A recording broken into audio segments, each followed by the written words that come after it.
అక్కడేం జరిగిందో తెలీదు. ఈ అమ్మాయి ఎళ్లి వాళ్ళ పేరెంట్స్‌కి ఏం చెప్పిందో, వాళ్ళ పేరెంట్స్ ఎళ్లి మీడియేటర్‌కి ఏం చెప్పారో, ఈ మీడియేటర్ ఏమో మా ఫాదర్‌కి కాల్ చేసి ఇలా అన్నారు. సో, బేసిక్‌లీ బ్యాక్ స్టోరీ ఏంటి అనంటే, ఒక మ్యాచ్‌తో మాట్లాడా. ఒక 3-4 వీడియో కాల్స్ అయ్యాయన్నమాట.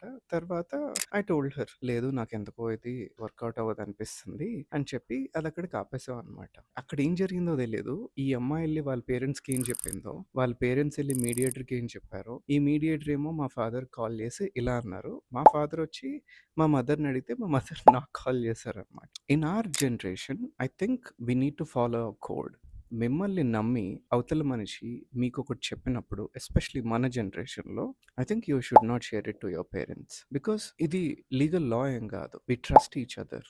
హే! మనం అంటూ కలిసి ఒక లైఫ్ స్టార్ట్ చేయబోతున్నాం. So, I want you to know few things about me. Okay. అది పాస్ట్ అవ్వచ్చు, ఇంకా సెన్సిటివ్ ఇన్ఫర్మేషన్ ఏదైనా అవ్వచ్చు. మనం కలిసి 7 అడుగులు వేసే ముందు I want you to have this information and still make the decision అనే ఒక నమ్మకం కలిగించడానికి, లేకపోతే ఒక నిజం మీద ఒక రిలేషన్‌షిప్ బిల్డ్ చేయడానికి ఒక మనిషి ట్రై చేస్తున్నప్పుడు మాత్రం do not break the code.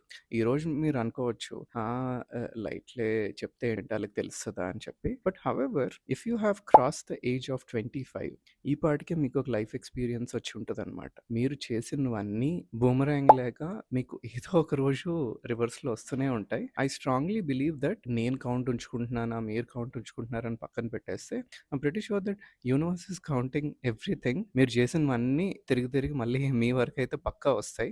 Life experience ఉన్న ఎవ్వరైనా సరే ఇది సైలెంట్‌గా రియలైజ్ అవుతారు. So, yeah! Don't break the code. However this is one of the frequent questions I get. Past ఎలా షేర్ జేయాలి? అసలు షేర్ జేయాలా లేదా?